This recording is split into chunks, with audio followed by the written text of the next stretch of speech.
Welcome to the deep dive. Today, today we're going to be exploring this kind of interesting relationship between spirituality and wealth. Huh? Specifically for those of you who feel like you're on a unique path, Mm. maybe even like a chosen one. Yeah. Have you ever wondered why it is that, those who are so spiritually in tune Mm. often seem to struggle financially? Yeah.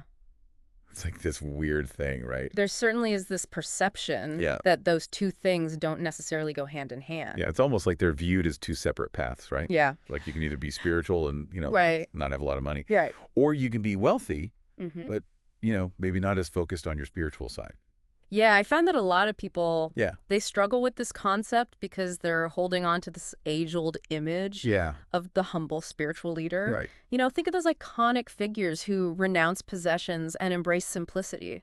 It's true. It's practically become the archetype of what a spiritual life should look like. Right. And so where does that leave, the rest of us Yeah. who are drawn to both spiritual growth Yeah. and Right. financial abundance? Yeah, that's where it gets really interesting, Yeah. What if we challenge that deeply ingrained belief Yeah. that wealth and spirituality are at odds? Yeah. Like, what if instead of either, Yeah. we considered the possibility of both hand? You're saying that financial abundance Yeah. could actually be a part of someone's spiritual journey? Yes, and this material even goes as far as to say money itself is simply a form of energy, Okay. like a neutral tool Okay. that can be used for good or for bad, Okay. much like, say, electricity. Oh, so it's not the money itself Exactly. that's good or bad, Yeah. but how it's used. Yeah. And I imagine the intention behind it. Exactly. You're catching on quickly. Okay. Electricity can power, a life-saving piece of hospital equipment, Right. but it can also be weaponized. Right. So it's the application that makes the difference. Okay. So why do we view money so differently? Because we're conditioned to right. Yeah. There's this fear, Yeah. especially among those who identify as being on a spiritual path, Mm-hmm. that wealth will corrupt them or lead them astray.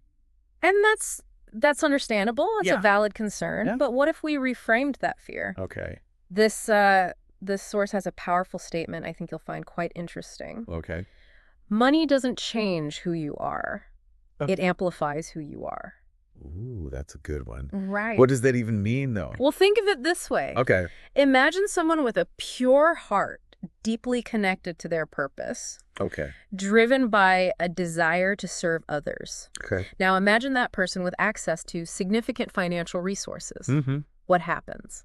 I guess their ability to do good Yeah. is magnified. Exactly. They could help more people support causes they Mhm. believe in, amplify their impact on the world. It's like turning up the volume on their purpose. Yeah. Money, in this case, becomes a tool for good, Yeah. fueled by the individual's inherent goodness and intentions. Okay, so the challenge becomes, Right. how do we integrate that spiritual awareness with material success? Yeah. And the material even uses the phrase, bringing heaven to earth. It's not about choosing one or the other. Right. It's about this beautiful merging of balance Okay. where both our spiritual growth and our material well-being can thrive Mhm. and support each other. Okay, I'm intrigued. Yeah.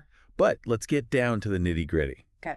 If money is a neutral energy, Mm-hmm. and the real issue isn't the money itself, Right. then what's often blocking these Yeah. spiritually gifted individuals from financial abundance? The source points to a common struggle Okay. for many, and that's the difficulty with receiving. Okay. These individuals are often incredible givers, generously offering their time, energy, and compassion to others. Right. But when it comes to receiving in return, Yeah. it's like hitting a wall. They struggle to accept, Yeah. to allow abundance to flow to them. Think of it in terms of energy. Okay. For the universe to fully support us, Okay. there needs to be a balanced flow. Mm-hmm. Giving and receiving must work together, Oh, not independently. that makes a lot of sense. Mm-hmm. And the source asks a really powerful question here. What are you afraid of receiving? Wow. Wow, that's kind of a gut punch. It is, Yeah. it's meant to make you pause and reflect, Yeah. because sometimes that fear, that underlying resistance to receiving, can lie at the very root of financial struggles. It's not a lack of resources or opportunities in Yeah. the external world. Right. It's this internal conflict, Yeah. an inability to open up to the abundance that's trying to come in. And this is where the concept of worthiness comes in, Okay. which we'll explore more in depth next time. All right, listeners, hang tight because we're just getting started. When we come back, we'll dive deeper into this notion of worthiness and how it connects to our ability to receive and experience true abundance. So before the break, we were talking about how that inability to receive can really block abundance, Right. and how that fear of receiving often comes down to this Yeah. sense of worthiness. It's interesting because, so many of us struggle with this idea of worthiness Right. and often don't even realize it. Absolutely. And there's this underlying belief that we have to earn abundance, Yeah. that it's not something we're inherently entitled to. Right. And for those on a spiritual path, Yeah. this idea can get even more complex, How so?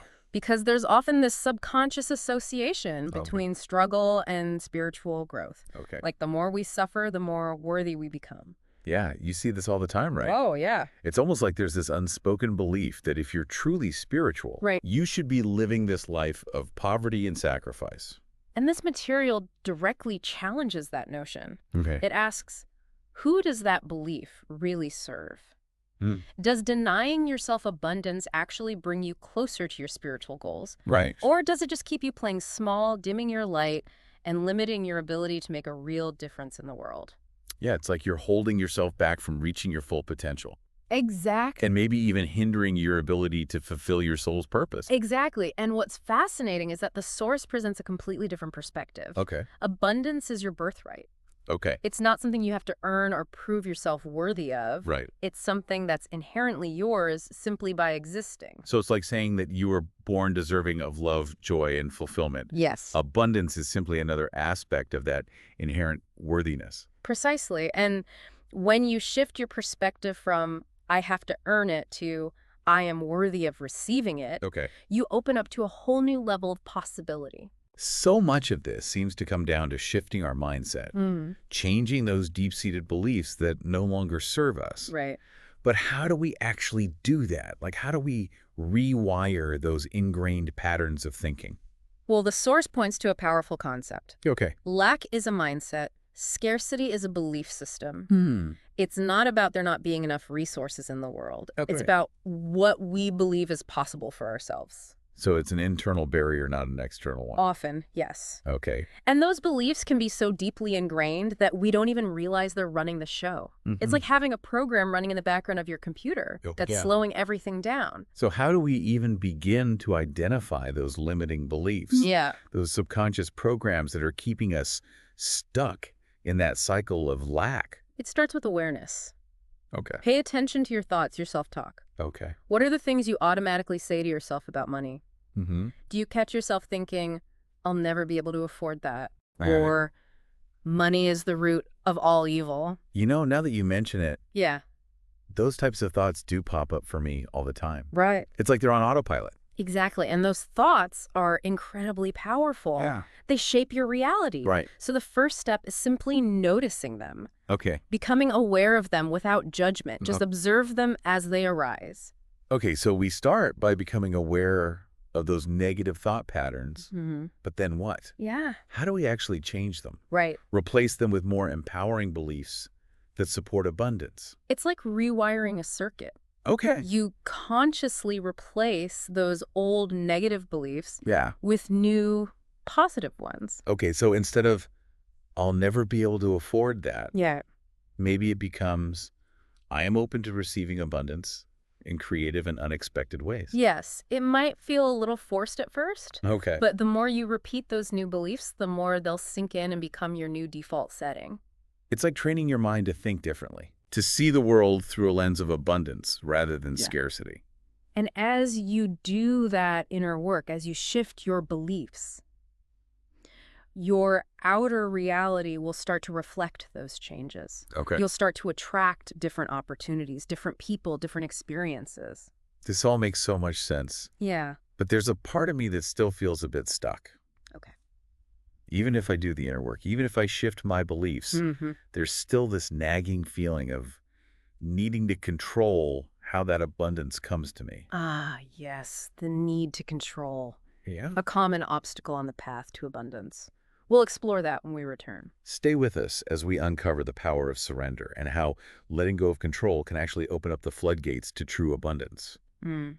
So we've been unpacking this complex relationship between spirituality and abundance, especially for those who feel like they're, on this unique path. Right. Before the break, we started talking about letting go of control, Yeah. which seems almost counterintuitive. He Right? does, doesn't it? When you're trying to manifest something, it's like, Yeah, you want to try to make it happen, right? yeah, you want to like force the issue. Yeah.